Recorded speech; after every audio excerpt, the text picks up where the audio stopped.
그 농지에 어떻게 심어야 되느냐가 중요합니다. 농지. 그것은 지금 대개 보면은 평지인데도 이렇게 고를 이렇게 지어서 심어요. 이런 식으로. 이 밭이라면은 왜 이렇게 심냐면은 뭐 이게 이상하게 그 복숭아나 뭐 자두 같은 거 뭐 포도 같은 거 심은데 기술센터에서 이렇게 하라고 교육을 했어요. 해서 배수 관리 때문에 이런 식으로 했는데 배수는 좋습니다. 물의 흐름은 좋은데 관리가 안 돼요. 골이 이렇게 깊다 보니까 어떻게 했어요? 퇴비를 주기도 그렇고 풀깎기도 짓고 이렇게는 절대 호두를 심지 마시고 평지에다 평지에 심 때 약간의 물 빠짐을 할 수 있는 물의 흐름을 할 수 있는 데다 호두를 심으세요. 이렇게 이런 식으로 이렇게 심으시면 돼요. 그 대신 요 호두를 심으면 이게 파고 심으면 가라앉습니다. 그러니까 약간 올려서 심으세요. 올려서 이런 식으로 약간 올리는 한 뼘 정도 한 뼘 정도 올려서 심으면 나중에 세월이 가면 어때요? 비가 오면 침식을 하지 않습니까? 그러면 나무가 가라앉죠. 그러면 이 지표면보다는 약간 이게 내려앉겠죠. 이런 식으로.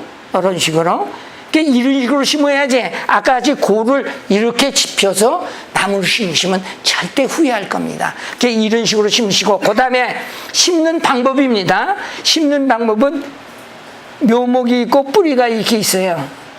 지표 아니에요. 이렇게 있으면은 구덩이가 판 상태에서 흙을 넣고 살살 흙을 넣고 이것을 흔들어서 살살 뽑아 올리세요.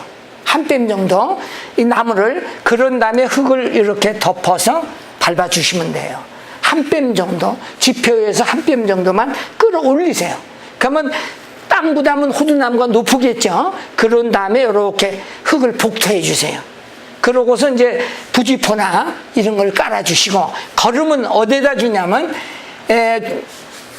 나무를 심고는 바로 위에다가 이렇게 돌려 한 50cm 간격에 이렇게 둘러서 그 퇴비를 주시면 돼요. 그리고 그 다음에는 가지가 있습니다.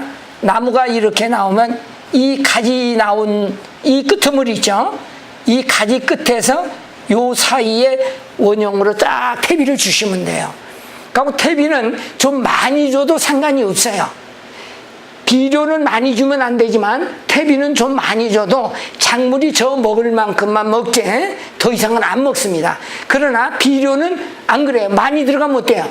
급성장을 합니다. 질소질이 많으면. 그래서 그것만 유의하시고 이런 식으로 가지 바깥으로 빙 둘러서 퇴비를 주시면 돼요. 뭐 역부로 뭐 인력이 있으면 파고 주면 더 좋겠죠. 그런데 그 비용이 많이 되니까 파고 안 주고 그냥 주시면 되고, 실생은 직근까지 있습니다. 이렇게 직근이 계속 내려가요. 지표면에서 이런 식으로 자꾸 커지는데,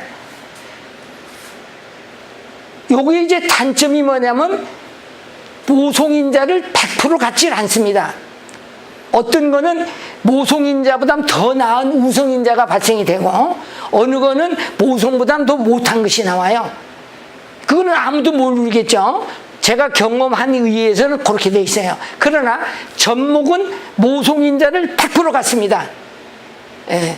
뭐 돌연변이는 별로 안 느껴요. 그 대신 단점이 뭐냐면 이 나무는 아까 그대로 가래우드라고 있죠.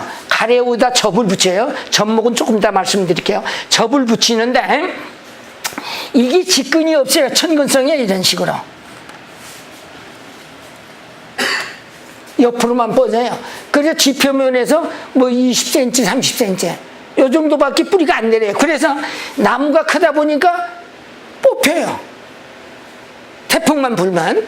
그래서 저희 농장에도 한 20여 주 뽑혀서 뭐 끌어올리고 장비로 포크리를 밀어서 끈을 매서 고정을 시켜도 견디다지를 못해요. 그래서 그 단점이 이런 것이 있어요. 단점이. 뭐 그 외에는 호두의 모성인자 100%를 가지니까 더 이상 좋은 게 없겠죠. 근데 수명이 길지를 못하죠. 이거는 뭐 그진 수명을 길어요. 젖목에 대해서 이제 또 하나 설명을 드리겠습니다. 젖목은 아까도 얘기대로 지금 저 가래호두를 가을에 이제 일찍이 이제 파종해서 겨울에 성장을 시킵니다. 성장을 시킨 다음에 가을에 그 수확 다 끝난 다음에 삽수를 준비해서 이제 지금 좋은 창고 보관 부담은 땅굴을 이용해서 하는 것이 이제 뭐 좋은 걸로 아니라 습도 조절이나 이런 게 좋기 때문에 자연적으로 꼭 인위적으로 하려는 것보다는 자연을 이용하면 돈도 적게 들고, 그래서 그 접수를 갖고 일단 뿌리를 내려서 온 것을 지금까지 이제 옛날에 어떻게 시냐면 가래호두를 우에 접을 붙여서 우에 그 뿌리 우에다 접을 붙이니까 어떻게 되냐면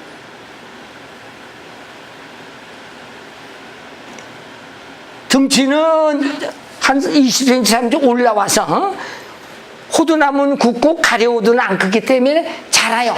이런 식으로.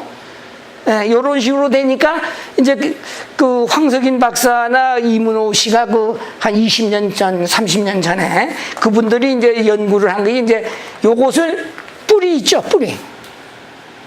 뿌리 나온 여기다 바로 갈라서 뿌리에다 바로 갈라서 집게 있죠. 집게로 붙여서 접목을 하는 방법으로 해서 지금 일부 이 호두 접목하시는 분들이 유통을 하고 있는데, 또 요번에 제가 캘리포니아 호두 농가를 호두 탈갔기 때문에 실제로 갔다 왔는데 지난 5월에 거기는 보니까 반대예요. 이거의 반대. 이것이 뭐냐면 흑호두예요. 흑호두. 여기 호두예요. 이 호두보다 그진 배가 더 굵어요. 흑호두가. 그리고 껍질이 두꺼워요. 이렇게. 높이는 1m 정도. 한 90cm 정도로 우 자라서 접을 붙인 거예요. 위에다 붙여서 위에는 호두나무는 가늘고 흑호두는 굵어요.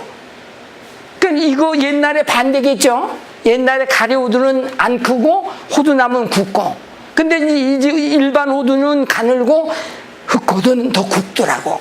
내가 보기에 제가 이 농가를 방문한 것이 아니라 호두 탈갔기 때문에 가기 때문에 시간이 없어서 농가하고 그냥 구경만 했지 직접 대화는 안 했지만, 내가 보기에는 기계화, 이 잡아서 아까도 보여진 것처럼 잡아서 흔드는 에 의해서 두껍고 품종이 다른 이 호두, 우리 호두는 껍질이 얇고 잘 뻗어집니다. 그걸 방지하기 위해서 이렇게 묘목을 생산하지 않나 생각돼서 내년에 이런 것을 계기로 해서 산림청하고 협의해서 새로운 품종을 개발하려고 노력할 것으로 사료되니까 여러분들이 참고하시고 조금 연구를 좀 더 하시는 게 호두 이 접목모 관계, 아까 얘기대로 파종하는 거 이런 거는 조금 생각을 하고 하시는 게 좋을 걸로 사료됩니다.